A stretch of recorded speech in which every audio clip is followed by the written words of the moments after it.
পরিস্থিতি এমন যে এখন প্রায় প্রতিদিনই এনসিপি এবং এনসিপি নেতাদের নানা বক্তব্য নিয়ে কথা বলতে হয়। দেখেন, শুধু আমি বলছি না, বিএনপির সিনিয়র নেতারাও পর্যন্ত কথা বলছেন।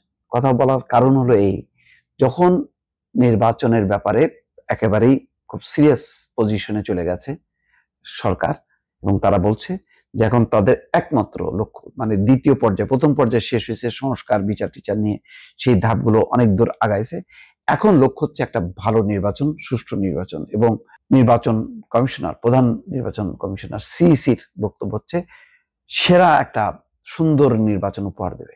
এবং মালয়েশিয়ার দেখেন আজকে সফরে যে 2 দিন না 3 দিন গেলেন, প্রতিদিনই কিন্তু প্রতিটা অনুষ্ঠানে ডক্টর মোহাম্মদ ইউনূস নির্বাচনের উপর জোর দিচ্ছেন। সেই সময় নাসিরউদ্দিন পাটোয়ারি বলছেন যে ফেব্রুয়ারিতে নির্বাচন হবে না। আরো একটা কথা মারাত্মক বলেছেন যে আয়নাঘর ভেঙেছি, ডিজিএফআই এর হেডকোয়ার্টার পর্যন্ত মানে ভেঙে দেওয়া হবে প্রয়োজনে, এবং বলেছেন যে মানুষকে হয়রানি করে জনগণের টাকা, এরকম নানান রকম কথাবার্তা বলছে। যাক, সেটা একটা বাহিনীর একটা সংস্থা সম্পর্কে বলছে, এটা তো রাষ্ট্রীয়, ডিজিএফআই তো অনেকগুলো সংস্থার সমন্বয়ে একটা মানে সর্বোচ্চ রাষ্ট্রীয় একটা সংস্থা, সেখানেও বলতে দ্বিধা করছেন না। আবার নির্বাচন হবে না, নির্বাচন কবে হবে? নির্বাচন ছাড়াই এভাবে ক্ষমতার চর্চা, এটা কি সঠিক? এতদিন পরে এসে আমি বারবার বলি যে একটা ইন্টারিম গভর্নমেন্ট 6 মাসে বেশি থাকা উচিত না, সেখানে 1 বছর পার হয়েছে। তারপর নির্বাচনের ডেট অনুযায়ী সবকিছু হিসাব করলে 1.5 বছর এই সরকার থাকবে। তো 1.5 বছরেও নির্বাচন যদি আয়োজন করা না যায়, একটা নিয়মতান্ত্রিক শাসনতান্ত্রিক ধারায় যদি দেশ পরিচালিত না হয়, এর চেয়ে দুর্ভাগ্য আর হয় না। তার মানে হচ্ছে নানান রকম মানে শক্তির উত্থান হবে, এবং হচ্ছে তাই।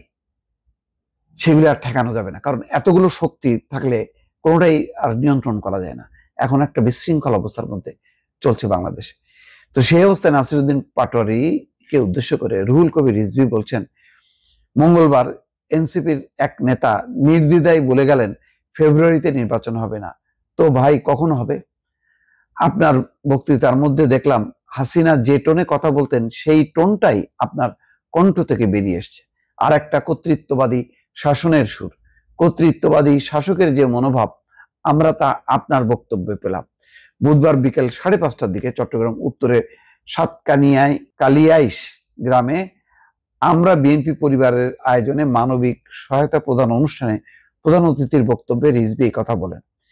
এটা ভালো, এই সময় অসহায় পরিবারের 2 শিশুকে চিকিৎসা দেয়া, এক মৃত যুবদল নেতা পরিবারকে ব্যাটারি চালিত অটোরিকশা এগুলি সহায়তা দেন। এটা একটা প্রসঙ্গক্রমে বলি, এগুলি কার্যক্রমগুলি আমি দেখি কেন্দ্রীয় নেতারা সব বসে আছেন, রুহুল কবির রিজভী বিভিন্ন জায়গায় দৌড়াচ্ছেন, সম্ভবত তারেক রহমানের নির্দেশে। কিন্তু আমার ধারণা যে টিম ভাগ করে কেন্দ্রীয় নেতাদের নিজের নির্বাচনী এলাকা আগলাইলে হবে না, সারা দেশে এইভাবে ছড়ায় পড়া দরকার, এবং মানুষের সাথে সম্পৃক্ততা বাড়ানো, এবং প্রত্যেকটা ইউনিটকে বলা দরকার যে ভাই, তোমার এলাকায় যাতে কোনো রকম গণপিটুনি না হয়, মব না হয়, বিশৃঙ্খল পরিস্থিতি কেউ যাতে তৈরি করতে না পারে।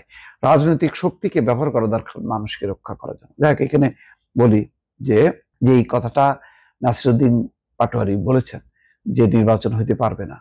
তারপরে নাহিদ ইসলামও বলেছেন যে জুলাই ঘোষণাপত্রে ছাড় দিয়েছি, তার মানে এটা মনপুত না হলে ছাড় দিয়েছি, কিন্তু জুলাই সনদ না হলে ছাড় দেওয়া হবে না, জুলাই সনদ অনুযায়ী নির্বাচন হইতে হবে।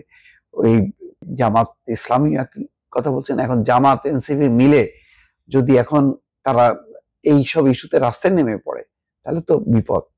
তাহলে যে কোন দিকে যাবে বাংলাদেশ বলতে পারছি না। দর্শক, ভালো থাকবেন। আল্লাহ হাফেজ।